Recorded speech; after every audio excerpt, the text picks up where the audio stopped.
You are listening to The Brian Craig Show podcast, broadcasting from sunny South Florida. Brian is joined by his wife and co-host, Kathy. Follow Brian on social media at BrianCraigShow.com. And now, Brian and Kathy. Welcome to the program, everyone. I'm Brian Craig, always joined by my wife and co-host, Kathy.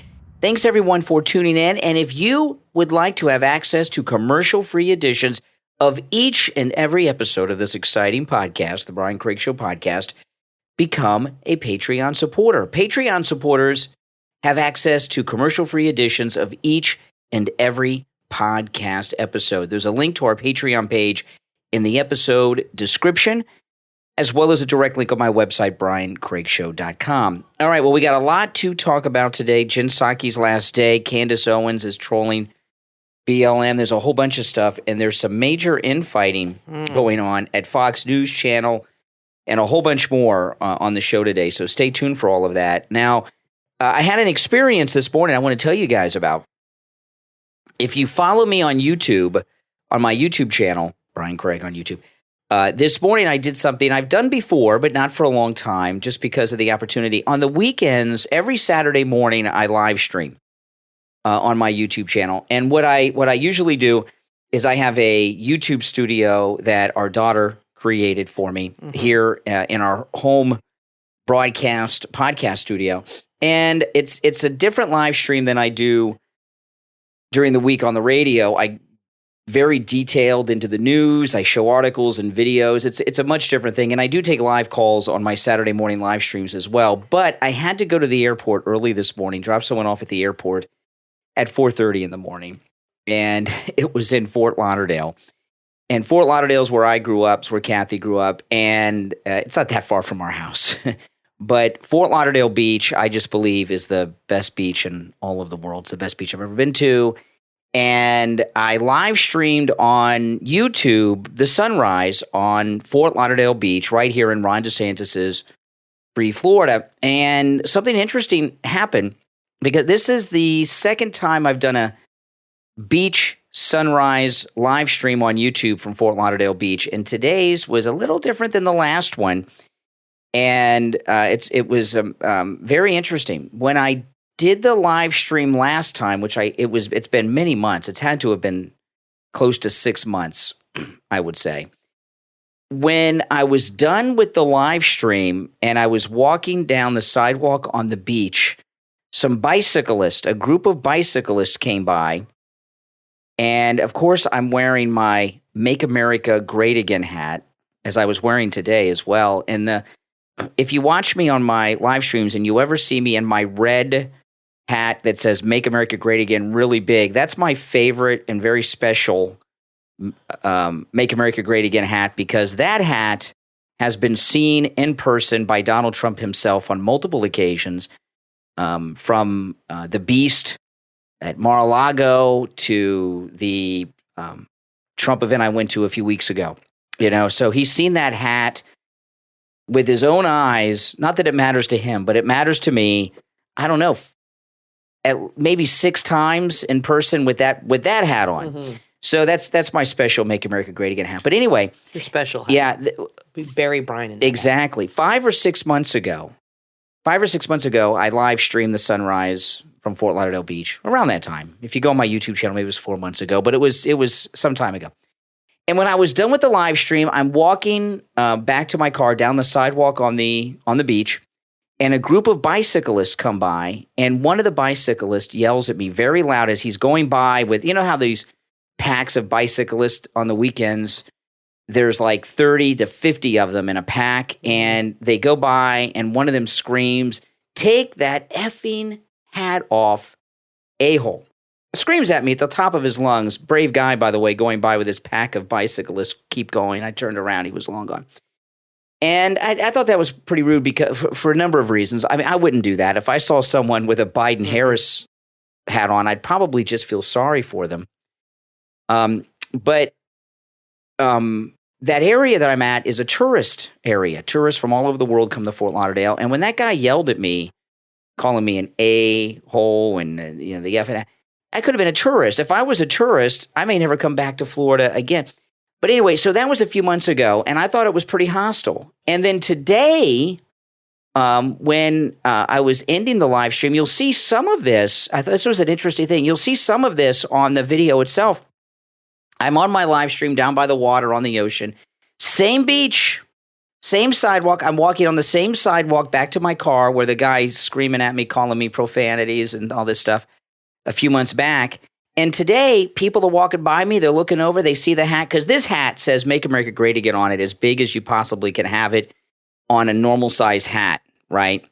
And people are walking by. They're looking over and they're like giving me a nod of their head, like, hey, and a guy and a group of bicyclists came by, and this time, and I was remembering what happened a few months ago. The bicyclists come by, and one of them says, "Nice hat." He liked the hat. Maybe it's the same guy, and because of Biden is so bad, he's changed his mind. I don't think it's the same guy because the last group they were gay bicyclists. I was kidding. I know you were kidding, but I'm kidding too, Kathy. They had rainbow flags on the back of their bikes. These guys didn't have rainbow flags. But anyway, it's the same spot. But anyway, killing my joke. Yeah, I know. I'm not. But anyway, the nods of the heads and everything. There was a major tone change at the exact same spot in their attitude. When these people are saying good things about Trump, they're saying that, but they're also saying they can't stand Joe Biden. So what's happened since in the last few months is inflation, gas prices, things have gotten so bad. Yeah. This is like a political poll that I took on my walk on Fort Lauderdale Beach today. And Fort Lauderdale is very liberal, by the way, has a huge gay community, and gays are typically Democrat, especially in Broward County. And Fort Lauderdale. But I think the tide is turning, and I wanted to read, I know we're going to talk about Jen Psaki. Some people call her Peppermint Patty, Raggedy Ann. I just call her a lying bee. And she had to tell one last lie. Now, we all know, those who listen to the show, that Brian broke the story about the baby food being bought up by the government for the illegals. And he had the theory last week. He said, I bet that's what's happening. And then he made a vlog about it. And that video's had over 30,000 views to today in 6 days. And then some Florida congresswoman apparently heard Brian say this, and anyway, we know the story. She took it upon herself and took credit. Then Bongino took credit. Everybody's trying to take credit for what Brian theorized a week ago. And let me tell you, if you hadn't made that video or talked about it, I don't think anybody would be talking about it. I think that set off a whole chain of events. Yeah. And now Melania Trump has weighed in. She has not done an interview in a while, and she did an interview with Pete Hegseth. I think it's airing tomorrow, but they've shown clips. And she was addressing the baby food shortage. We know Melania is really big with children and charity work with stuff. And she was saying how it's shameful and heartbreaking and there's a lack of leadership. So Jen Psaki had to tell one last lie on Friday about the baby food shortage. Meanwhile, they have not addressed this. The only reason they addressed this was really because of you, Brian. But the only reason they addressed this was because it was in the news. So here's what Jen Psaki said yesterday. This is her, I quote, "But I would say what's important to note is as much as this hasn't been reported on because people were not seeing shortages at the stores as much. There was an announced recall in February, and there were steps we have been taking every single day since then with the FDA in the lead to help address any potential shortage." So she's saying that they never dealt with the shortage because nobody reported a shortage. So they didn't even know there was one. Yeah. So that's why they didn't deal with it. But now that Biden knows there's a shortage, you bet your bottom dollar he's going to fix the problem. Well, the reason there's a poll on I'll just say real quick, There's a new poll on your YouTube under Brian Craig. Go to the community section and we have a poll. Do you think Biden will fix the baby food shortage? Yes or no? And please vote. Yeah, well, the reason that no one reported, when she says no one reported to us here at the White House that there's a baby formula shortage, what they mean is their nannies didn't tell them. You know what I mean? That's how they get reports on their children. They knew what was going on. What I think happened is this. The government bought up mass quantities, which now has been proven, your theory was correct, has bought mass quantities, just enough where there wasn't a shortage, but just borderline. So it wasn't noticeable. And then this huge factory had a recall and then all of a sudden it became noticeable because there was no buffer zone. And boom, now they didn't count on this factory having a recall. And normally if a factory would have a recall, if the Bidens hadn't bought everything up, there would still be plenty of extra. But since they bought everything up, then that recall instantly had a huge impact. Yeah. And now they can't catch up. Yeah. Well, yesterday was Jen Psaki's last day as the White House press spokesperson. And if you think Jen Psaki was annoying and fun at the same time because she's a disaster, this new press spokesperson who's racist and an anti-Semite, she's going to be worse than Psaki. But I got a couple clips I want to play. They're all awful. Of Jen Psaki on her last day. This one here is of her being asked and answering questions about the baby formula shortage. But I would also note that we also think it's morally the right thing to do. This is a difference from. Okay, now just let me do a little setup. Sorry, I should have done it before. She's being asked very specifically about the American baby formula being sent for the illegal babies at the southern border. Okay, that was what the question was about. But I would also note that we also think it's morally the right thing to do. This is a difference from the last administration. It is the law, but we believe that when children and babies I should say, are crossing the border with a family member, that providing them formula is morally right. And so we certainly support the implementation of it. Okay. So she's acknowledging that it's true and that it's the right thing to do. She just talks out of her you-know-what. Yeah, well, I mean, she just lies for a living. I'm sorry. The woman she can't tell the truth if her life depended on it. She really couldn't. I'm curious. She's going to pathological. She's going to MSNBC. She's going to have her own show, I think. She may not start out with the show. She may start out like being on a bunch of shows and getting, I don't know what the ultimate plan is. I don't watch MSNBC, but I imagine the MSNBC show with Jen Psaki, whenever that's actually starting, okay? Because like a lot of times, she may start right into it, but a lot of times when someone like her goes to a place like that, they have them be a guest for a while so they get accustomed and used to everything, I don't think she'll do well. And if they give her a show, nobody there apparently likes her, and that makes 350 million of us, or however many people in this country. The top name people at NBC News, Chuck Todd and Rachel Maddow and a bunch of others, actually went to the president of NBC News and tried to stop the hiring of Jen Psaki. And believe me, she knows all about that. So it's a very tense, weird situation. And I've never heard of that. Like, she must have a very bad reputation. Well, I'll tell you who not be very nice. She does not have a bad reputation with Peter Doocy. I saw yesterday, it was her last day, Peter Doocy was in her office and took a photograph with her. You would think that they were going to prom together. Yes, they were very snuggly, and she looks like she's 4 feet tall. Yeah, and he's like 6'5" or 8" or something. She still looks very shorter than I thought. But let me tell you. They were very cozy. That tells me all those exchanges between the two of them were fake and planned, and she always knew that it wouldn't be too bad, and it would make her people think she did well and made his fans at Fox think he did well. Why would he pose in a picture with her like that? What was he thinking? Exactly. I think that was such a stupid thing to do. Watching Steve Doocy take Peter Doocy. Steve Doocy's the dad. Watching Peter Doocy take this picture with Jen Psaki was like Chris Christie hugging Obama on the beach. Yeah, I thought it was a really bad look. That's how I took it. I thought it was a really bad look. I don't care if they're friends or not. For him to take a picture with her and be all cozy and buddy-buddy, I'm sure they're all professional there, and they're cordial with each other. And that's the way it should be. They shouldn't hate each other.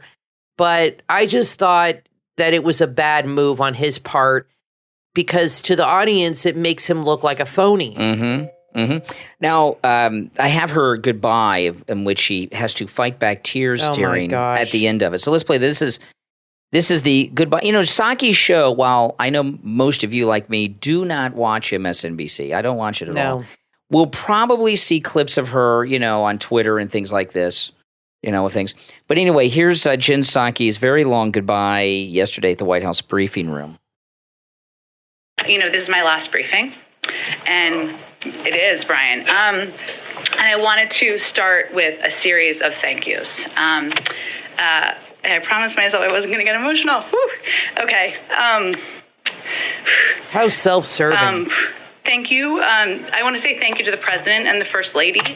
They entrusted me in serving in this role for the last 15 months. And I've talked about this a little bit before, but during my first conversation with them, which was in November of 2020 after the election, I was very nervous when I went to see them in Delaware. And really what we talked about for the majority of our conversation was the importance of returning integrity, respect, and civility. Now slow down there. The idea that anyone had a conversation with Joe Biden is ridiculous because he's so checked out. Yeah, that's a lie. But let me just go back. She's bringing back, her goal is to bring back three things to the White House. In Delaware, and really what we talked about for the majority of our conversation was the importance of returning integrity, respect, and civility.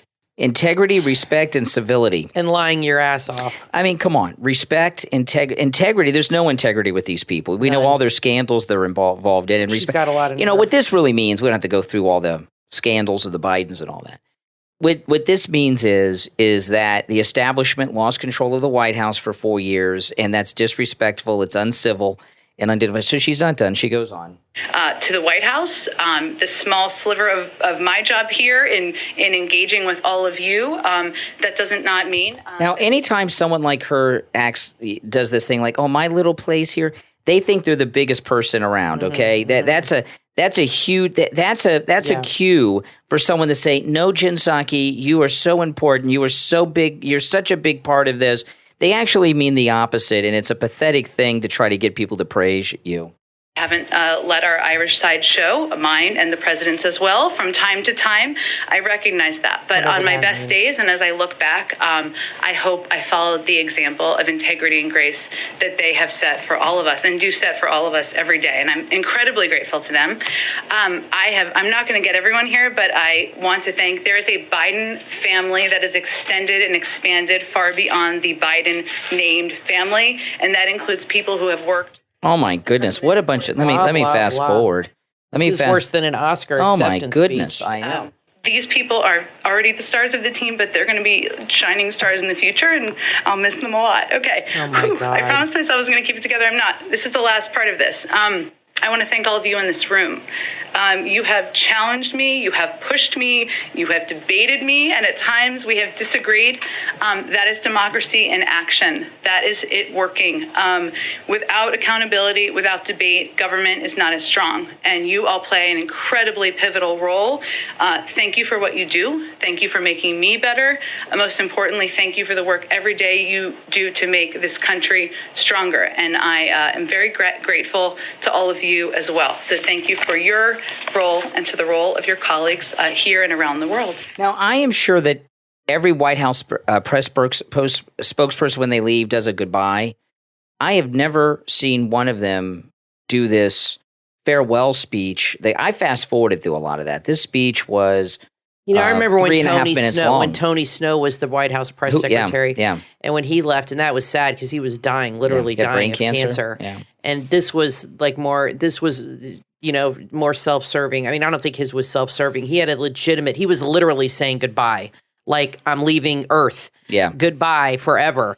I mean, this is ridiculous. She's over-emotional, and I think it's just really weird of her to take this moment to have this long, sad, pathetic. Nobody's going to miss her, including especially all of us. Yeah, and in a position like that, she's very important now, to like all of her people in the press. But once she's out of that position of power, which, that she's in right now, no one's going to care about her. So the fact that all these NBC News liberal Democrat personalities like Chuck Todd and Rachel Maddow went to management and tried to stop her hiring, they feel a similar way about her at the White House.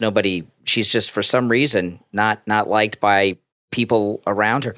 Now, we've been talking about the MyPillow BOGO extravaganza sale going on. Mike Lindell, you guys know everything he's gone through. He has multi-billion with a B dollar lawsuits against him for his support of Trump and MAGA and everything that he's been doing. He has been kicked out of the major retailers and the television home shopping channels, QVC and Home Shopping Network and everything else. And his company has maintained its business, being in business, without laying anybody off because of you guys in this listening audience who support MyPillow. by buying all these great products. And we just got in the mail, the BOGO Extravaganza. There's 15 items right now that are buy one, get one free, top MyPillow products with our promo code Kane at checkout, Kane. And during the BOGO Extravaganza, Kathy ordered 4 of the MyPillow Giza Elegance pillows, which are beautiful. And we just got 2 more sets, just came in the mail today, of MyPillow 100% Giza Cotton Dream Sheets that are buy one, get one free as well. And, every time you buy any product from MyPillow, with our promo code Kane at checkout, Kane, no matter how small the purchase is, no matter what the purchase is, you get a free copy of Mike Lindell's autobiography, What Are the Odds? From Crack Addict to CEO. We got like 6 of them now. Yeah, in the last week, because Kathy and I have been ordering so much during the BOGO Extravaganza. Some of you guys might be getting them as well. I guess when you order your own MyPillow, you get your own book. So, we've got a library of books. So, we do. This is what we're going to do, right? Because we're restocking and loading up on MyPillow products. We now have 6 sets of the MyPillow Giza Cotton Dream Sheets. We've got 2 MyPillow pet beds. We've got I'm about to buy more towels too. 4 MyPillow Giza Elegance pillows. The regular MyPillows, I don't know how many we have. We have so many. We have the MyPillow slippers, the MyPillow robes. We're a MyPillow house. But we're really loading up because of the buy one, get one free offer. And it's a good time to do shopping for the future, for birthdays, Father's Day, Christmas, everything. It really is a good time to load up, and you could even start your Christmas shopping now. And since we get a copy of Mike Lindell's book, his autobiography, What Are the Odds? From Crack Addict to CEO, with every purchase, again, no matter how small, with the promo code Kane, Kane, I'm building up a collection. I have more than half a dozen of these now. Yeah. And those are stocking stuffers. Those are going to be stocking stuffers for people. So people in our family. It's a good book, too. Everyone's going to get a copy of Mike Lindell's autobiography. But we've never talked about this I know before. a lot of people in our family that would really like that, actually. We've never talked about this before. But maybe, those of you who have bought MyPillow products, most of you probably have noticed this, but it might have missed some of you, because when you get your package, you just want to get everything out of it. Inside of every box, when you order a MyPillow product, there's a Bible verse. Mike Lindell sends a Bible verse out with every order. And this one we have with this. I don't know if it's different in every order. I think so, yeah. Is it different? No, in every it's order? different, yeah. It's different. It's like fortune cookies, like little different message. They're like fortune cookies. Yeah, like MyPillow fortune cookies. But these are real, because these are biblical, right? Okay, from our Bible. And this today, they're on kind of like big fortune cookie paper. Yeah, it's a similar paper to fortune cookie paper, but it's a bigger piece bigger, of it. Right? Yeah. This is Proverbs 15:1. It came with our MyPillow 100% Giza Cotton Dream Sheets today. A gentle answer turns away wrath, but harsh words stir up anger. Proverbs 15:1 came in our package today. So take advantage with our promo code Kane, Kane, of the BOGO Extravaganza at MyPillow.com. Now, in about an hour, SpaceX, right, going to have Elon Musk is going to have a launch of a Falcon 9 rocket into space, which is not a manned launch. It's many satellites are on this launch, a lot of them. And are these the satellites that the Ukraine is going to use? They might be, because they said there's over 30 of them they're launching. I bet they are. And they're for low-level orbit. So I am definitely, when they say low-level orbit, I'm thinking that new internet thing that Elon Musk, Tesla's coming out with a phone. And okay. A lot of details about the Tesla phone, which I think we will probably start getting instead of iPhones, maybe. Not a lot of details have leaked out, but because is it going to be a solar-powered phone? No, I don't know about that. But because of this internet satellite network that Elon Musk is setting up around the planet Earth, you will have Wi-Fi everywhere. You understand what I mean? It won't be just cell phone towers. You will have access to Wi-Fi no matter where you are through the satellites on the phone. How do you get to launch a satellite? I know Jim and Tammy Baker have their own satellite. I remember because I read the book about them. Yeah, it's still up there. How do you... you pay NASA. You pay NASA. Well, now, what are now the requirements? I mean, not just anybody. What do I look like? I don't know. I'm not the NASA administrator. Joe, you have all the answers. Not you always to that. tell me you do. I never thought about that. I wonder if anybody knows, what are the qualifications in an application Elon Musk has his own rocket. So anyway, I guess that's one of them. SpaceX today here in Florida is launching a Falcon 9 rocket filled with a bunch of low Earth satellites.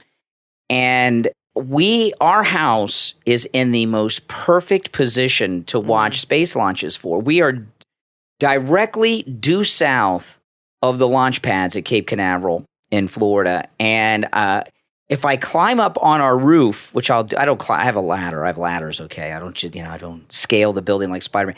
But I'm going to I already got the ladder up. So I'm going to, in a little bit, I'm going to have to pause the show and I'm going to go up on the roof and I'm going to see if I can get a good video of this launch. The last launch that happened, I don't really keep track of the launches. And the last launch that happened, I just realized it like 5 minutes before I grabbed the ladder, and I didn't think to film it, and it was such a good view. Mm-hmm.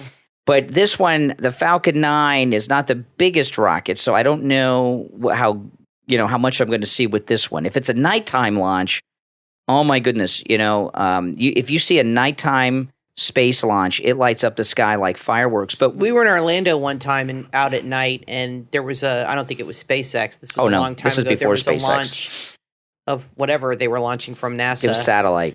Yeah, and Orlando is directly east of Cape Canaveral. Like west. If you're west, if you're at Disney World or in the Orlando area and you drive straight east, it's about an hour, Cape Canaveral. Yeah. They're on the same level.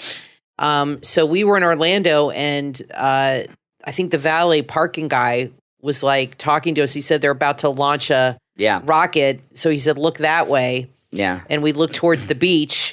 And at night, you're right, it lights up like a huge Roman candle. They're amazing. And, the larger SpaceX rockets are just huge. And, Kathy and I, when you live in Florida, we're very lucky. I've been watching launches from my house and from school since the days of the space shuttle. On the East Coast, really up and down from Jacksonville, probably down to Miami. Miami's too far south. You think so? Well, anyway, so I've watched launches all these years, but the Elon Musk SpaceX launches are unlike any launch you've ever seen. If you are in Florida and you can see the launches, because people in Florida, you get used to these things. You don't look at them. You don't watch them anymore.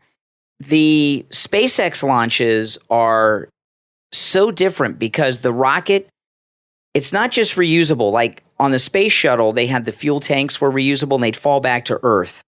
But that would happen way out over the Atlantic Ocean.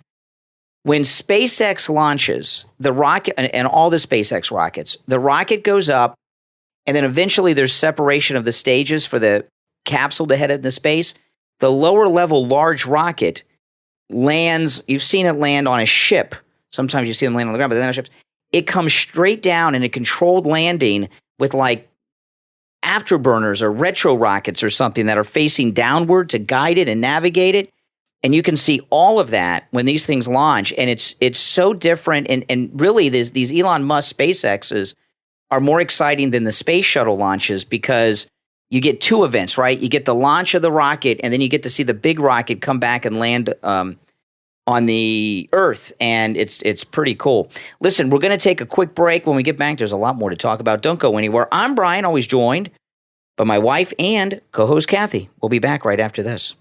Are your pants falling down? There is a solution. Skinny Clip, available on Amazon and skinnyclip.com. Belts are bulky, uncomfortable, and expensive. Skinny Clip replaces the belt. Skinny Clip is an easy-to-use waistband tightener for men and women. It can easily work to tighten a belt on pants that are too loose. Skinny Clip tightens your pants without a belt. Maybe you lost some weight and you don't want to buy a new wardrobe. Maybe someone gave you clothes that you love, but they're a little too big. Skinny Clip can make them fit just right. Skinny Clip is a newly patented invention that holds up oversized pants easily and comfortably. It's easy to use too. Simply slide your waistband, twist, and hook. That's it. It works great on all types of fabric, skirts, slacks, jeans, and shorts. It's perfect for blue jeans that loosen up during the day. It's affordable and available in multiple colors. Your satisfaction is guaranteed. Skinny Clip, when you're skinny for yourself. Skinny Clip is available on Amazon. Just search Skinny Clip or visit the website skinnyclip.com. Are you being hacked? How do you know? Today's tools can't perceive yesterday's attacks. What are you trying to protect? What are the relevant threats? How comfortable are you with your ability to detect and respond before damage is done? Find the answers to those questions and more in the book from cybersecurity expert and award-winning author Albert E. Whale. Hacked: 10 practical cybersecurity tips to help protect business or personal information. Available on Amazon and the website thehackedbook.com. Today we rely on so much technology. There's not one day that goes by that we don't use our computers or personal devices. And there are hackers out there waiting for an opportunity to strike. We've become so dependent with technology that it's important that we begin to understand what it is that is helping us and what needs to be worked on in order to better protect us. Businesses cannot afford to be down, and neither can consumers. Protecting your data, both business and personal, is important. Protecting you and keeping the attacker out is essential to everyone. Hacked will help you with your cybersecurity needs. It's full of valuable information and tips to keep your devices and computers safe and secure. Hacked: 10 practical cybersecurity tips to help protect personal or business information from cybersecurity expert and award-winning author Albert E. Whale is available on Amazon and the website thehackedbook.com.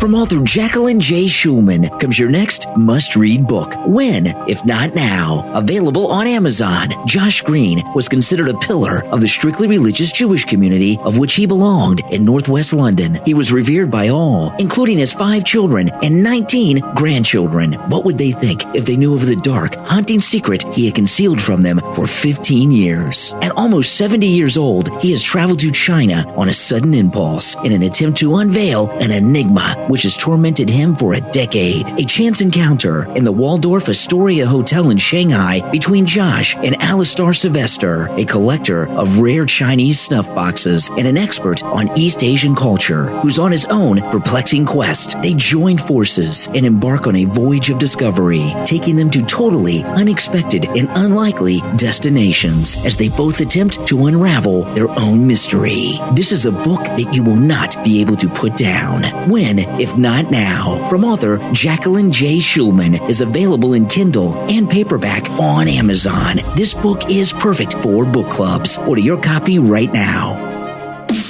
You are listening to the Brian Craig Show podcast, broadcasting from sunny South Florida. Brian is joined by his wife and co-host, Kathy. Follow Brian on social media at briancraigshow.com. And now, Brian and Kathy.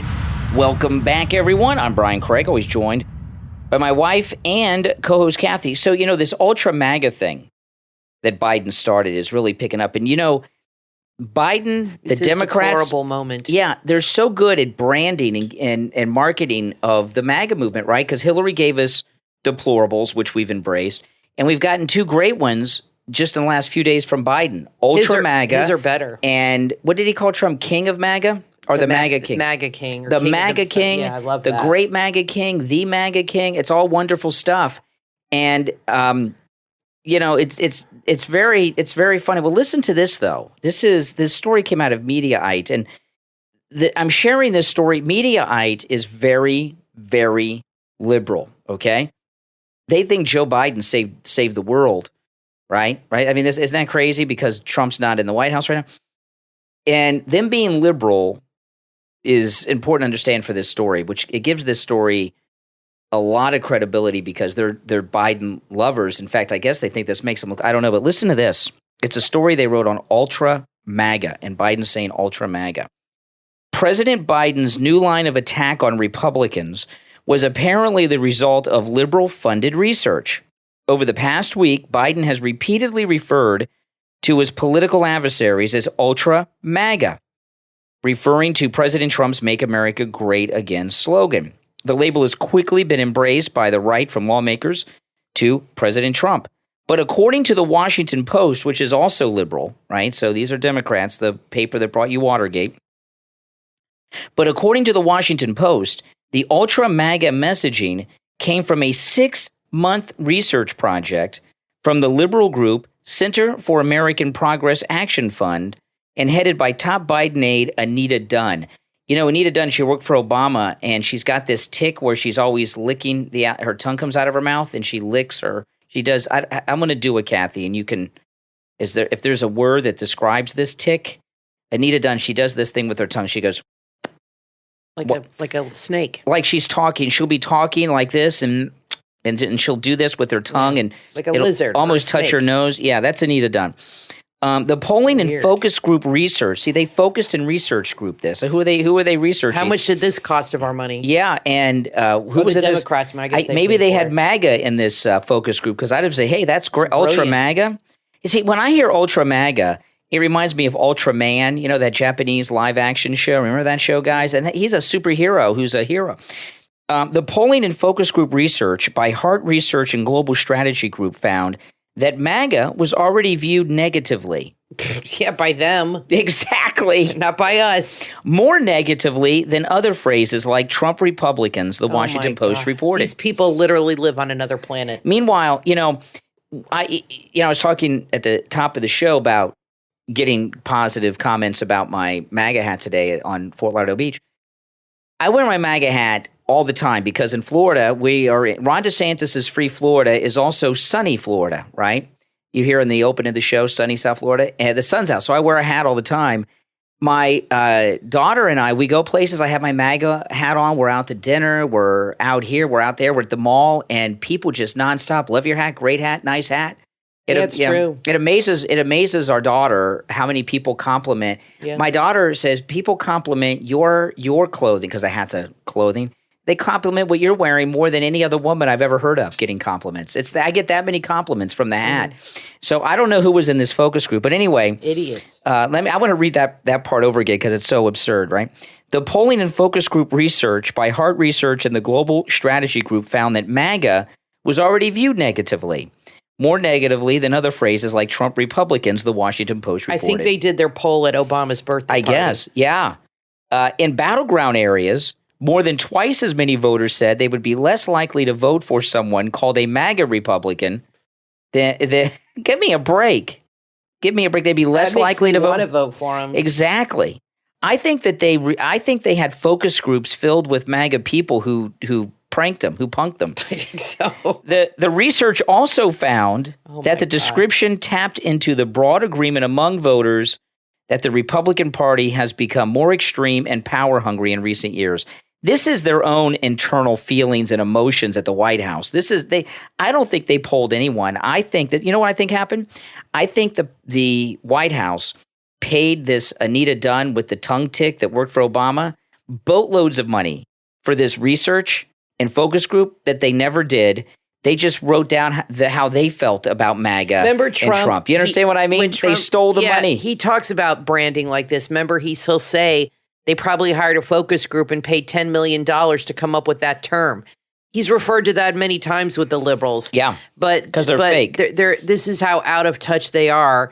And, the fact that they would think that that's a derogatory term is crazy. And the fact that conservatives embrace it, to me, shows that conservatives, two things, have a great sense of humor and can roll with the punches and take something that they think is a negative and turn it into a positive. Yep. Because that's how the kind of people we are. Mm-hmm. So I think Anita Dunn and her group just stole the money, did no research, did no focus group, just wrote down what they thought in the office. They probably decided in 5 minutes. Yeah. The CAP Action Fund president and executive director, Navin Naik, told the Washington Post, quote, all of that extremism gets captured in that brand, Ultra MAGA, adding the versatile epithet applies to every political issue, including abortion and climate change. We are not trying to create a new word. This is how they define themselves. Critics mocked the research that went into the Democrats' branding efforts on social media. Ultra Make America Great Again is supposed to help Democrats, says a Washington Examiner reporter. Anyway, congrats to the consultants who were able to cash checks for this. Psaki said yesterday Joe Biden came up with this all by himself. Oh, well, he's a big boy. Yeah. Radio host Dana Loesch pointed out, referring to comments that outgoing White House Press Secretary Jen Psaki said. So Jen Psaki lied. She said Joe Biden came up with it himself, but Anita Dunn, we're finding in the Washington Post focus group, did for like months. Jen Psaki is a pathological liar. She can't help it. She has like a personality disorder. She lies. She just lies constantly. Yes. It's just second nature to her. Yeah. Anything she says is the opposite is true. But, do they know that MAGA, that it actually stands? It's an acronym. It actually stands. MAGA doesn't mean Trump. I mean, it's his thing, but MAGA means make America great again. So I guess they're against making America great. Well, what the Democrats think, idiots. You heard them say this. Great for who? Back during segregation, they automatically assume that it means segregation. Well, they're the segregationists. Yeah, exactly. They were then and they are now. I mean, they're trying to bring it back. That's right. These people are so out of touch with reality, and they really live on another planet. You know, my dad has some very good friends that are very liberal, and he's known them a long, long time, and it almost destroyed their friendship when Trump ran the first time, and he said that they didn't speak for a while, and these were like his closest friends, and this couple, and then they agreed not to discuss politics, because every time they did, they ended up getting in arguments. Yeah. And he said anytime he tried to reason or talk to them or anything about the economy or anything that's going on or Hillary Clinton, they just don't want to hear it. He said they just absolutely, you can put the facts right in front of their face and they just won't accept it. You could show them a sheet of paper with the actual proof and facts. Like you could show them a purchase order of the government buying millions and millions of pallets of baby formula, and they would still tell you it wasn't true. Mm-hmm. I mean, that's how it is. People just lie to themselves, delude themselves, and then they lie to you and everybody else. Yeah, I agree. Listen, we're going to take a quick break. When we get back, there's a lot more to talk about. I'm Brian, always joined by my wife and co-host Kathy. We'll be back after this.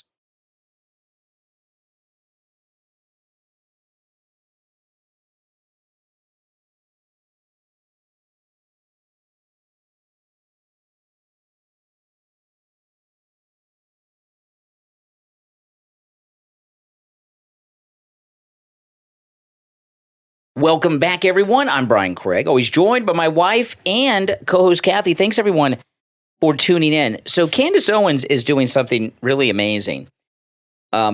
She is, right now, it has not been released yet, but she has been doing a documentary, working on one for 5 or 6 months on Black Lives Matter. And she went to one of the mansions that Black Lives Matter owns, rang the bell at the front gate to talk to somebody, whoever was in the house. It turned out that she was at the house that the founder of Black Lives Matter lives in, or was living in at that time, who was home.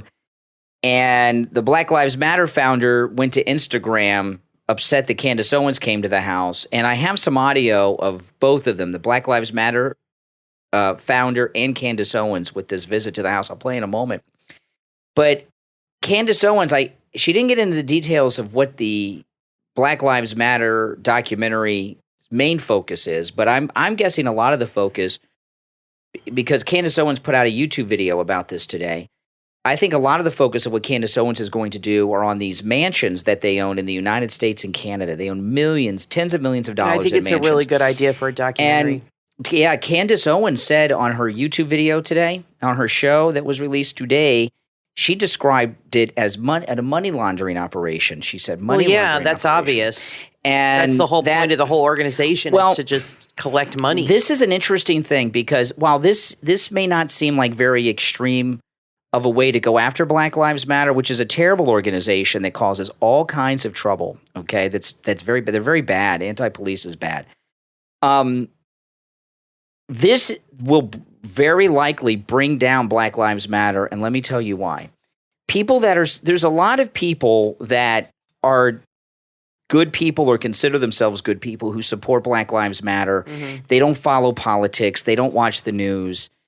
They're just, and they don't know everything that Black Lives Matter is about. There's some people in it like that in Black communities throughout the country. But there's also a lot of activists by the tens of thousands involved in and around the country.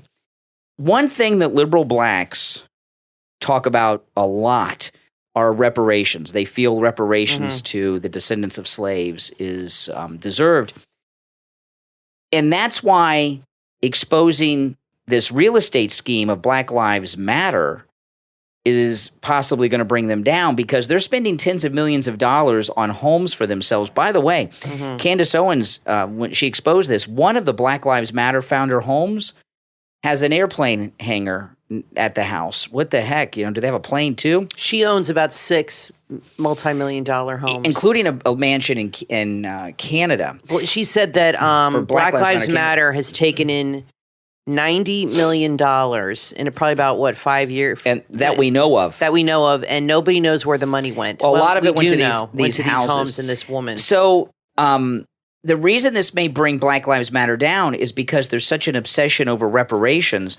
A lot of the people involved in Black Lives Matter believe that that's money owed them.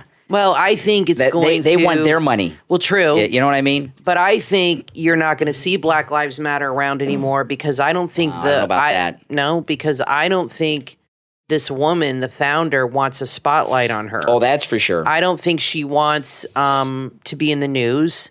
She wants it to go away, and she wants people to forget about her. She can keep her $90 million and live high on the hog here. And I don't think she wants to be in the public eye anymore because there's a lot of attention on her. And if Candace Owens does a really good documentary on this, it will get a lot of attention, especially if she exposes a lot of things they don't want exposed. So I think they're going to be laying low for quite a while. The Acorn people went away because of stuff like this. Well, the Black Lives Matter people might have to move to Portugal where they don't have extradition or something. So anyway, this is a piece of audio released by Candace Owens. You hear the Black Lives Matter founder upset on Instagram over Candace Owens showing up at the mansion gate. And then you hear Candace Owens at the gate, and you can hear how she actually carried herself, Candace Owens. So this is it. I woke up to Candace Owens being outside of my house with a news crew. She was demanding that I come outside. Hello. This is her at the gate. I was just looking to speak to whoever is at this property because it's listed as the Black Lives Matter property. Sir?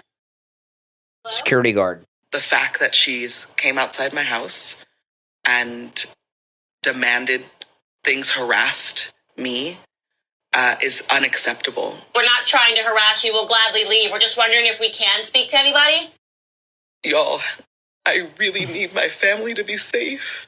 Okay, yeah, oh my gosh. Thankfully, Candace Owens was recording that for her documentary and released it so you could hear. And also, Candace Owens is 8 months pregnant. So an 8-month pregnant woman who's being very polite, being characterized this way. And when the security guard who was behind a gate, a big gate, she can have a border around her house, but we can't have a border on the country.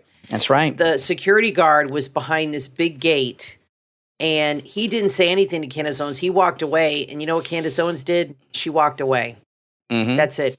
She just walked away. She didn't bother him, harass anybody. She didn't even say the lady's name by her name. She didn't even know she was home. She didn't know she was home until the woman went on Instagram. About that. She just said, "Can we talk to somebody who's here?" That's it. She was on public property. She was not behind the gate. And for this woman to go on Instagram and cry, fake cry, no tears. There were no tears. How she's being harassed. That is so funny coming from somebody who runs Black Lives Matter, where they destroy cities. All they do are harass people. Exactly. Burn down businesses and hurt people, and try to get cops killed and all this stuff. I mean, and defunding of police. And how many cops does that put in danger? I mean, look at the wreckage that they've caused. But Candace Owens, a pregnant lady, buzzing her gate and walking away 2 seconds later, that's dangerous. I know. What a lunatic. Well, yeah, and it's an acknowledgement that the house is not Black Lives Matter's house, it's her house, because she said my home. Well, you know what mansion. That says is, and that was a stupid thing, because she might have this home in the name of the organization. Candace Owens will find out. For tax purposes. I don't know. But she's living here, and she might be avoiding taxes with these homes. We'll find out. This is, interesting. What Black Lives Matter is doing is what people like Jesse Jackson and Al Sharpton have done all their lives. That's right. But Al Sharpton and Jesse Jackson were doing it before you had the internet. So the things that they were doing couldn't be exposed by people like Candace Owens because they didn't have a platform to get it out there. It had to go through the network news. So listen, we're going to take a break, and this will be a quick break for you, but I'm going to go outside, get on the ladder, climb on the roof, and see if I can catch a look at Elon Musk launching a SpaceX Falcon 9 into the orbit of the planet Earth. It was a little cloudy this morning, so I'm not 100% sure I'm going to be able to get a good view of the launch, but I'm going to try. So we'll take a break, which will be very quick for you, and then I'll come back and either I was able to see the launch. It wasn't scrubbed. These launches get scrubbed all the time, unfortunately. Actually, this one was supposed to take off yesterday. This is the second launch window. If it doesn't make it today, there's a launch window tomorrow afternoon around the same time. So we'll take a quick break for you. I'm going to go out and watch Elon Musk launch a rocket into space. All right, we'll be right back after this. Don't go anywhere.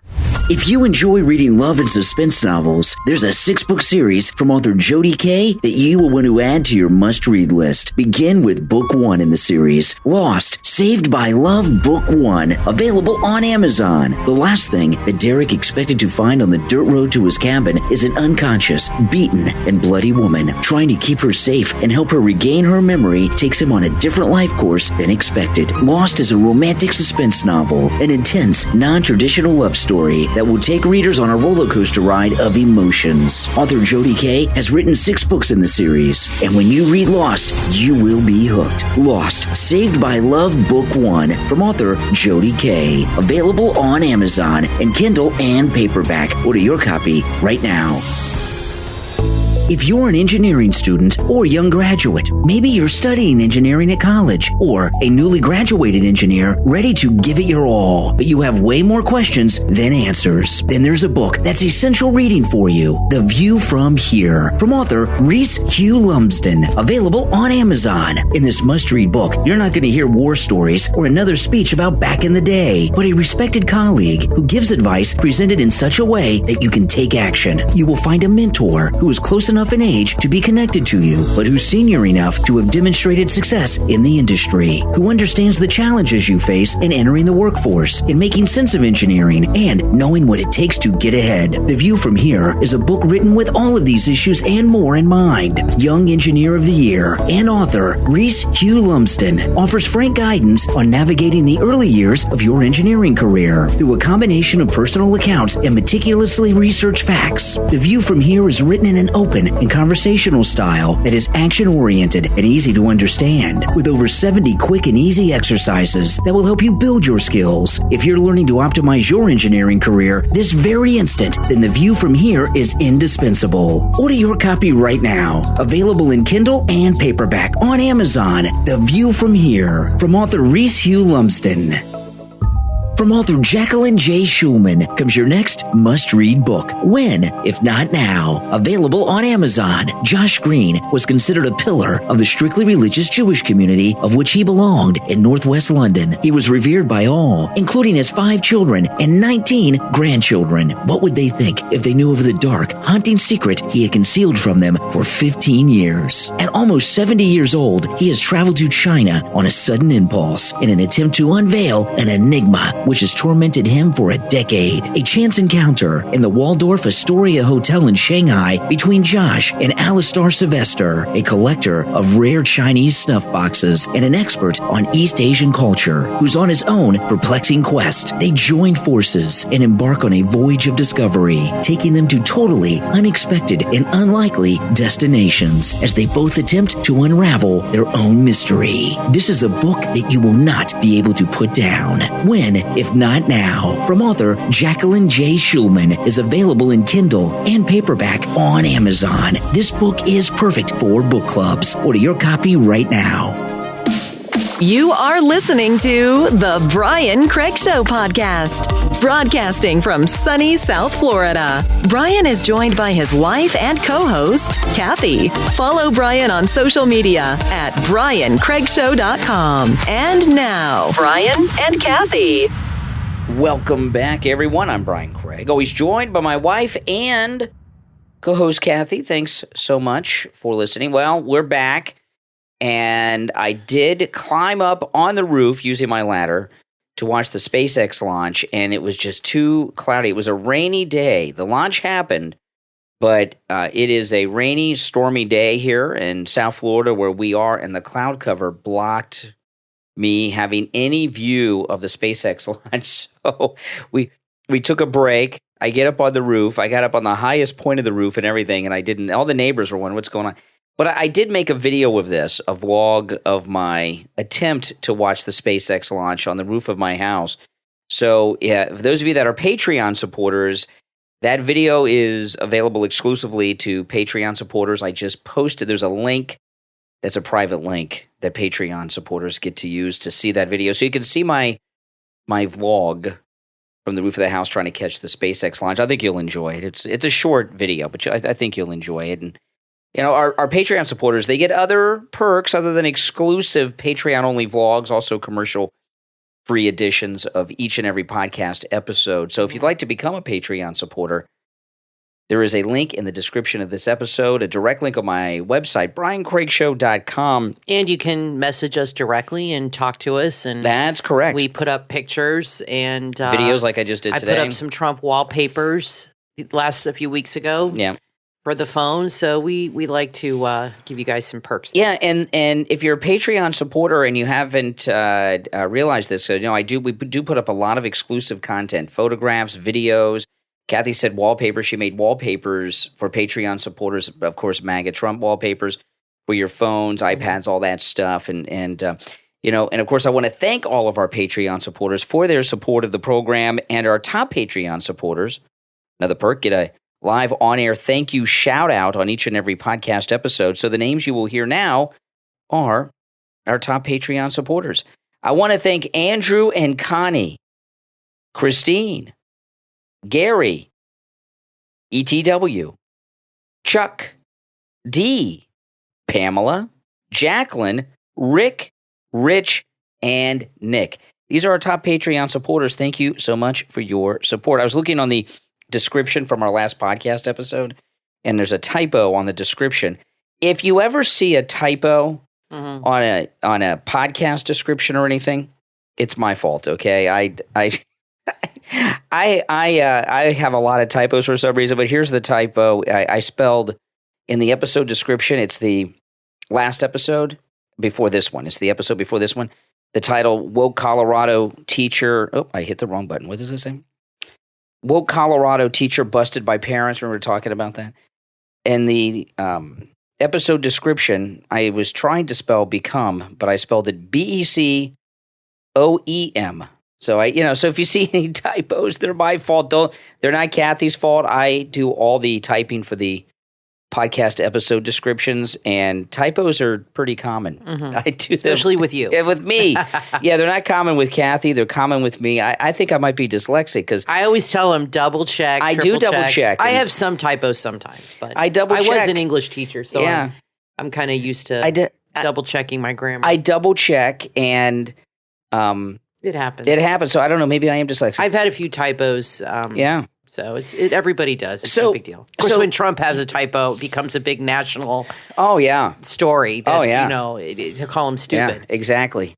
Biden takes food away from babies, little infants with the baby formula, and they think he's doing the Lord's work at the southern border. Yeah, and he doesn't even know that he's a president, and he doesn't even know what state Rick Scott's from. Exactly. But they think that's okay. Exactly. But Trump has a typo, and the whole world comes to an end.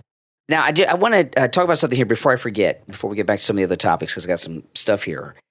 I was thinking about this while I was on the roof, thinking about Elon Musk and Twitter and everything. And Twitter, something interesting has happened the last few days with Elon Musk and Twitter.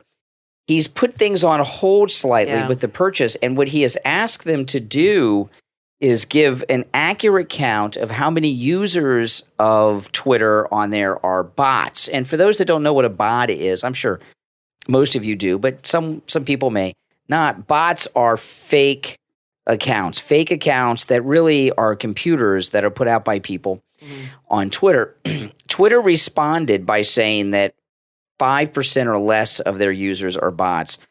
I don't believe that at all. I think, and I mean this, and you all out there listening, you can let us know in the comments section on whatever platform you're listening to us on what you think about this. Twitter says 5% are bots. I think it's closer to 50. Oh, yeah. I think it's closer to 50. And you know what? If it were above 50% of the users on Twitter being bots, I would not be surprised if it was as high as 60 or so percent. Twitter is a major, I think people are going to find out. Everybody's known Twitter manipulates and has influence over things in the news and things people buy and things like that. Yeah. And I think people are going to see Elon Musk is going to pull back the curtain, and people are really going to see what's going on at Twitter and how manipulative it really is and how fake a lot of it really is. I'm starting to wonder, okay, this is my theory, okay, on this. I got a theory here. I don't know if this one's true or not, but we know what happened last time you had a theory. This is about Elon Musk and Twitter, okay? Yeah. The thing about the bots, I say Twitter says 5%. I think it's got to be 50 or more, okay? Really, I'm serious. Yeah. And what that means is if they having so many bots on there, all these famous people, celebrities, news organizations, etc., have a lot of followers, but they're almost all fake bots, which would mean that their liberal perspective does not have really much popularity. See, bots don't just have accounts that follow people. The bots are very sophisticated. They can and retweet as maybe well. Even comment. And I'm sure. Yeah. And give the impression something's popular. I just watched a spaceship take take off outside my house, kind of, through the cloud. Anything's possible. But no, they comment too. So what Twitter has been used for is to give a false impression of how popular liberalism is. And I don't think it's very popular at all. And how unpopular Trump and conservatism is. I don't think liberalism is popular at all. That's why we're not seeing nationwide protest over Roe v. Wade. So anyway, Elon Musk. If Elon Musk finds out that a huge percentage of the users on Twitter are bots, right? Which means if he finds out about it, that means Twitter has known about it and knows it, right? What people believe is that Twitter's, if this is true, what that means is Twitter has been lying to their shareholders about the number of users, which is lying about the true value of the company. Right. It's going to devalue it quite a bit. Not only devalue it, those running Twitter will have been committing major financial crimes that people go to prison for, if all that's true. This will be interesting. And what a lot of people have been saying is they think, like I do, that the bots are half. And you know what? It's not just bots. It's inactive accounts. Think about this. You guys on Twitter. How many accounts have you started on Twitter over the years that you can't even sign on to anymore? You haven't used in years. So if you put together the bots and the inactive accounts, Twitter has been lying to all of their shareholders for a long, long time. And that is crime city because it's all that, SEC. This is like Wall Street. This is like a major financial scandal. If that were true. Well, yeah, because I would think it has to do with fraud. And like you said, to the shareholders and presenting things on paper that aren't inflating numbers. That's right. And by the way, Trump put out a statement today. Again, he will never go on Twitter. He says never. He said, thanks, Elon, but I will never go on Twitter. Yeah. And he is driving everybody to Truth. And I like Truth Social. The only thing is they need to add a GIF option. And they said they're going to add messaging. And I think it'd be nice if they added Android too. Yeah, they need to add Android. That would be huge. It's only available on that would really help iPhones. Well, yeah, and they need to do that. I am on Twitter, Real Brian Craig. On on Truth, it's Real Brian Craig, and on Twitter, it's Brian Craig Show. So if you want to follow me on Twitter, it's Brian Craig Show. If you want to follow me on Truth, you can find me on Truth at Real Brian Craig. So anyway, I'm Florida Mermaid on Truth. Yes, and this is what I think might be going on here. I'm starting to think today that Elon Musk may not be planning on buying Twitter and never has been, that maybe he is looking to bring Twitter down by exposing the financial crimes they've committed for all these years. You think he's that smart and in the know? He's the richest man in the world. You think he really saw that coming? Yeah. And he knew, and he got wind of it, and he concocted this whole buyout to expose it. No, maybe, but it's more likely that it came to him as the process went on. Yeah, I think it was a happy accident. He's already gotten a lot of data from Twitter for the sale, right? So he may have come to this after this talk and everything else. But I think it is I want him to take over Twitter, but it is very possible that Elon Musk is not planning at this point to take over Twitter. He wants to bring them down for their financial crimes and have these Twitter people go to prison. They go to white collar prison. Those club feds. That would be crazy. What about Jack Dorsey? I don't know. His role in this? I don't know what he looks like. He's on a beach somewhere on drugs that haven't been invented yet. Yeah, but if this was going on under his watch, he seems to be kissing Elon Musk's ass lately. He's defending him. He's on his side. He's saying we should have had Trump on. I never should have let him go. And I don't know. Is he kind of worried? Is he just being super nice? I don't know. I don't know. And but that time will tell. This is just something that popped in my head today. You put all these things together that people are talking about, and you know what? That's amazing because you can tell President Trump has been like super active on Truth this week. He really has. You definitely need to get on Truth and follow him if you can. He's there all the time. Yeah, if you can get on Truth, you can. You got to. It's not available. Not only is it not available on Android, it's also not available like in web browsers. Why is it not on Android? Will Google not allow it? They don't have it. The last I heard, and this was a few weeks ago, what's the name of the guy that runs Truth for Trump? Devin Nunes. Devin Nunes. Devin Nunes said they have not come to an agreement with Google yet to be in the Android App Store. Well, it's such a popular Play Store app. I think they're going to have to, and I think Twitter. If things get, like you say, exposed, I think Twitter is going to be bye-bye. Oh, I think Twitter's going to be bye-bye. Could you imagine? That'd be Kathy, crazy. Think about this. We could turn on our televisions one day and see people walk out of the Twitter offices in New York in handcuffs. If this is true. I like that Elon Musk is going to buy it, but I honestly would like Twitter to go away because I think it's really a poison on society. Isn't it? It has way too much influence over the media. It has way too much influence over people, and it really drives the news. Imagine the news without Twitter. Mm-hmm. They'd actually have to actually go out and do their job because half the stuff they report is coming from Twitter, Twitter feeds, Twitter articles, things tweeted and stuff like that. They'd actually have to go out and they're not going to find it. They're not going to go on Truth. It'd be amazing, though, so let us know what you all think in the comments. You have two options, okay? Which would you rather have happen? Elon Musk buys and takes over Twitter and makes it everything that we know he can make it, or expose financial crimes by the Twitter board and executives and see all the Twitter top people, the ones that banned President Trump from Twitter, see them in handcuffs, perped walked, and go to Club Fed and go to prison for financial crimes. Would you rather see that or Elon Musk take over Twitter and make Twitter great again? How about both? Yeah, Why can't you have both? You can do both. You can do both, but I'm going for both here. Yeah, but I don't want both. No, but that confuses it. Just the first two. And then the next thing that's a problem is TikTok. TikTok is really bad for young people. It is absolutely.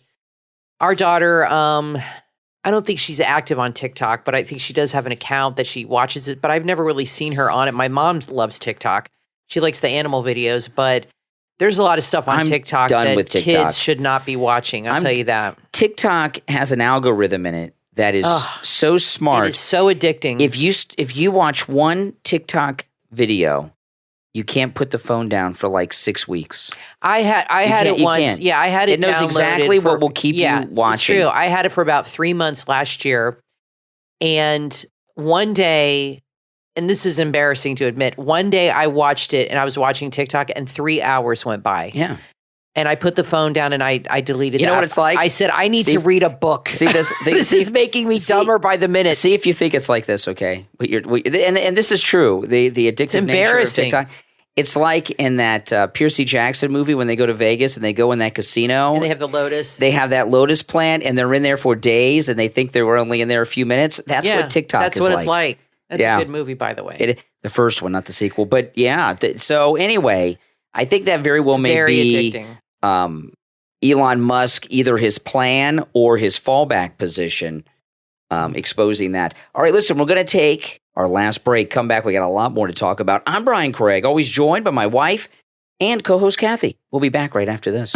Cryptocurrency. It's what everyone's talking about. Have you wanted to get involved in crypto but didn't know what it is or where to begin? Welcome to Crypto Class 101. Class is in session. If you've wanted to get into crypto but didn't know where to begin, classes at crypto101.com.au is a great place to start. At cryptoclass101.com.au, you will learn how to invest in cryptocurrency through in-depth online one-on-one private training sessions. They will provide you with all the knowledge and tools you need to start confidently trading in cryptocurrency and accumulating profits. You will learn what cryptocurrency is, how to buy it, and what are crypto wallets. You will be guided step by step through every process. You will never be alone, and you will gain vast amounts of practical knowledge through these online courses. Start learning right now at cryptoclass101.com.au. That's cryptoclass101.com.au.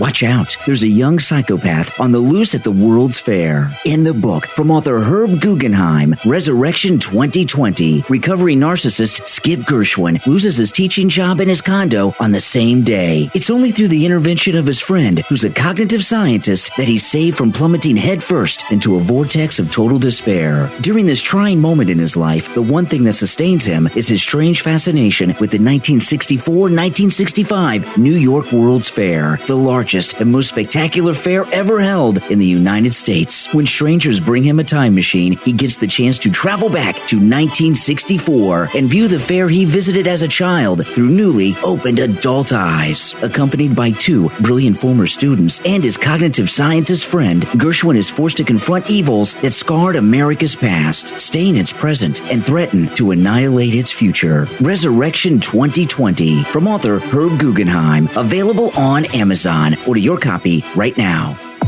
Attention fashion-minded guys and ladies. There's an online store that makes custom jeans. DuckStewJeans.com. If you want to look good and have a unique style that's all your own, DuckStewJeans.com is perfect for you. No matter your style or your size, they have the look you will want to wear. If you're a lover of jeans, DuckStewJeans.com is the place you need to be. All the jeans are made right here in the USA. They offer different fits and styles for both men and women. Vintage, relaxed, and fitted. They have a large selection to choose from too, and they're completely customizable to fit you just right and give you that exact look that you want. If you love jeans, check out DuckStewJeans.com. Share the link on all of your social media. DuckStewJeans.com. Start shopping right now.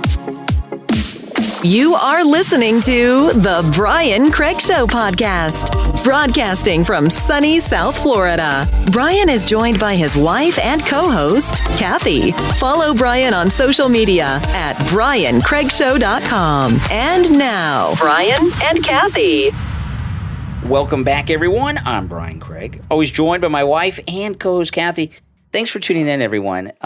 This story, this is crazy. This story, okay? I can't wait. This is in the Gateway Pundit, and you're going to think this is like a parody, like a joke, but it's not. Listen to this. Okay. This is at the Gateway Pundit.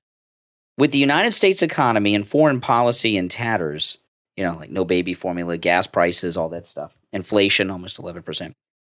Nancy Pelosi's new Capitol caterer delivers booze directly to her office. Listen to this. Oh my goodness! I am reading word for word from the Gateway Pundit. Okay, this and I've not read anything other than the headline, so I don't know what is in this story. I saw the headline. I'm like, we got to talk about this. I just tweeted it and saved it for the show.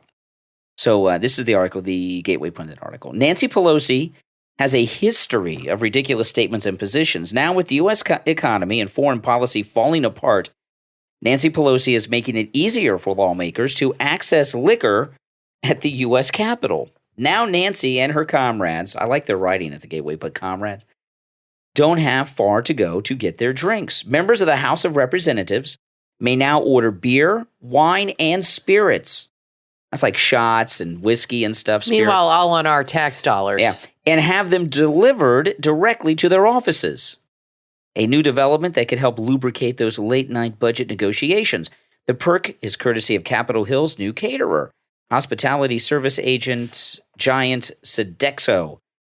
I mean, that's... Are they going to deliver drugs too? You know what else I read? They're all getting free Peloton memberships That was at the White House, I think. No, now it's everybody in the house, and the taxpayers are paying for it. How much is that? I don't know. My sister has it. My sister has a Peloton. She loves it, but she's like a workout beast. We were at the mall yesterday, and it is a serious machine. They have a Peloton store. I don't understand. Why don't you just put your iPad on it and watch people do workouts on your iPad? My sister told me you can't do that. She said you can join. It's a monthly thing to get access to their classes. And she said you can join it without having the machine. You can actually get a membership and get access to classes on your iPad.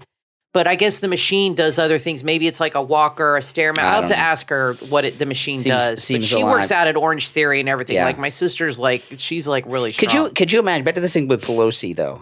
Now beer, wine, and hard liquor delivered right to congressman's offices. Could you imagine if Trump...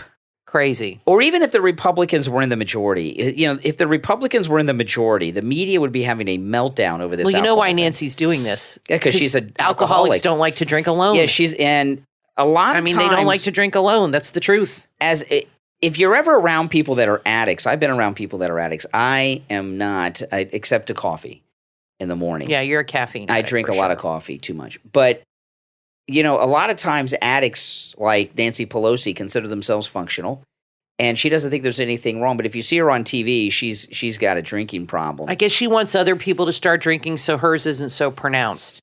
I think that may be it. Well, don't ever go to Utah. My best friend lives in Utah. She's Mormon, and they do not have coffee houses there. No Starbucks? They cannot drink coffee, but they can drink soda. There's coffee in Utah.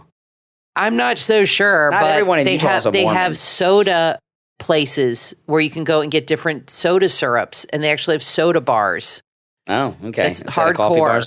That's right. So they're heavy into soda. Mark Levin did something very strange on his program. I'm going to play you a clip, and he's talking about Laura Ingraham, and he uses a derogatory nickname for her as he's attacking Laura Ingraham. And I'll tell you what they have a dispute that's going on. And this is highly unusual when you hear the tone of this, because they're both Fox News personalities. Yes, it's strange. It's very unusual. You don't see this kind of stuff in TV. It's very odd. They're having a conflict. Apparently, Laura Ingraham has been attacking Dr. Oz for some of the liberal things in his past. And Mark Levin is a Dr. Oz guy. So the context of this, just so you know before I play the clip, is Mark Levin is pretty angry at Laura Ingraham. Who is she pushing? Is she pushing Kathy? I don't know who she's pushing another guy. Daniel? Yeah, but the name comes up. But Mark Levin is very, very nasty here. And I've never heard two people on Fox News talk this way. Yeah, so let me play this, and then we'll talk. Terrific men. Let me rewind it. Hold on a second. Hate McCormick. I think they're both terrific men. I don't really hate any of these candidates. But there's something going on with the 10 p.m.er. Okay, now that's it. The 10 p.m.er is his term for Laura Ingraham. Why can't he say her name?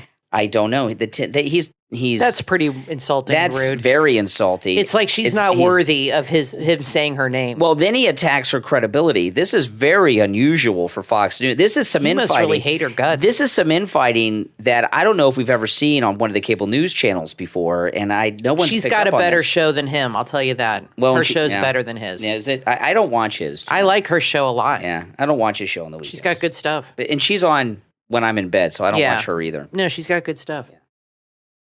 But there's something going on with the 10 p.m.er. I'm a Pennsylvanian. 10 p.m. is not a Pennsylvanian. But some people, because they have a camera in their face, actually think they know what's best for you without actually inquiring into it. Sounds like a perfectly nice guy. Sounds like a perfectly legitimate conservative. No reason to tear the guy down, I don't think. Do you, Mr. Producer? And yet these people get these platforms. They think they're so smart. 10 p.m.er has a cork up her nose over this. I don't know what the problem is. Yeah, I mean, he's what's he talking about specifically? He's that she's commenting on that she's calling out Dr. Oz regularly, apparently. But he said he lives in Pennsylvania. And she doesn't? Well, maybe he's originally from Pennsylvania. So I mean, that means he has more credibility there, I guess. So if you live outside of Pennsylvania, you're not allowed to comment on that. Maybe he lives there now. I don't know where he lives. That's just ridiculous. But regardless of this, though, what he did is something I have never seen in cable news. He's not just attacking her using a derogatory name, the 10 p.m.er. He is. He's saying she has no credibility. She thinks she knows, and she's stupid. She thinks she knows something because she's got a camera in front of her. That's some hardcore stuff. You know, Laura Ingraham, I've talked to her off the air and on the phone on more than one occasion.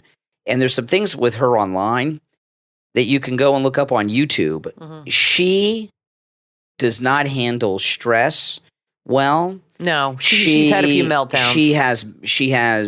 She gets almost as angry as Alec Baldwin. Yeah, she has a temper. It used to do in the days I like her show. Before Alec Baldwin was shooting people. She would be like, she loses her cool like Alec Baldwin did when he was beating up photographers at the airport. And she yells at her staff. Maybe that's why he doesn't like her. So I don't know, but what I mean is this, okay? Regardless, Laura Ingraham is not going to take this from Mark Levin lightly. She's going to want something. When did he say this? This was on his radio show this week. So you know what day? I don't. It was either Thursday or Friday. Because I'm wondering if she addressed it already. No. I think it was Friday.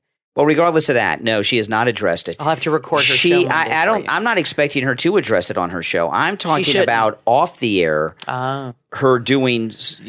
Believe me, she is not going to let Mark Levin get away with this. Who do you think has more clout at Fox, Laura Ingraham or Mark Levin? That's tough to say because Mark Levin is only on once a week, right? Yeah. She's on 5 nights a week, but there's a couple things. He's got the ear of Trump, and he is very, very, very tight with Hannity. So he's got Hannity to back him up. So is she, but Hannity calls him the great one. He kisses his butt. Hannity would stand up, I think, for Mark Levin. So it's hard to say. I wonder if Hannity's getting in between this because Laura Ingraham basically has her show because of Hannity because she was she was a guest on his show almost every night before she got her own show. And I think he had a big part in having her come on after him. I really do. Maybe. Because I remember she was on all the time before she had her show. And I remember you even saying to me, I think he's trying to help her get her own show here on Fox. So I think he's very close to both of them. You know, she's been involved in Washington since the Clinton days. She's been in there a long time. She knows a lot of people. You know, if you watch that, remember we watched the movie about Bill Clinton with Clive Owen? Yeah. And she's in that show, and that was in the 90s, and she's very connected with George Conway and all these, and all the Never Trumpers, and what's her face? You know what? That may be it. She's friends with If you watch, If you watch the movie on FX, the one Kathy's talking about, it's called Impeachment, about Monica Lewinsky and Bill Clinton. It's very good. Clive Owen plays President Clinton. He's very the one good. Kathy was just talking about. In that movie, I was shocked. Laura Ingraham, they have an actress who plays Ann Coulter, who's very, very good. And yes, she is. They go to Laura Ingram's house for a party, and Laura Ingraham is really in at the time with George Conway, who's She's very connected. To those Lincoln Project people. Yeah. So Mark Levin may not like her because he thinks she's a never Trumper. She has deep roots in and DC. I'm glad you brought up that movie because I forgot about that because I'm thinking, and she's connected to these Lincoln Project never Trumpers and Mark Levin's MAGA. So that may be his thing. He's saying that she's going after Dr. Oz, you know, because not for any moral reason, but because she's part of those never Trumpers. Well, if she's a never Trump Trumper, to have losses. She did tell him. She has said a few things, but if she was a never Trumper for real, he should call her out on it and say so on his show and say she's a never Trumper. She hates Trump. She's lying, and don't pussyfoot around the 10 p.m. person and be really vague. If she's really a never Trumper and she's, you know, two-faced, then he should call her out on it and have some guts and do it. Because I personally don't like Mark Levin. I think he's arrogant. I know you like him a lot. Yeah, I like him. And a lot of people do. Everybody in my family I'm not a fan of his TV show. show. I like his radio show. I think the TV show is a little dry. I like his radio show. I don't know. When he comes on, whenever they have him have him as a guest on Fox, they all sit back literally and he reads something and they give him like 15 freaking minutes to read a prepared speech. Yeah. And I think that is so ridiculous. They cater to him too much. So I'm curious. We'll have another question. Who has more clout at Fox? Who do you think, Laura Ingraham or Mark Levin? Yeah. I'm curious who you guys think would have more clout with the network. It's going to be something. Well, listen, we are all out of time. Thanks, everyone, for tuning in. I'm Brian Craig, always joined by my wife and co-host Kathy. We'll talk to you next time.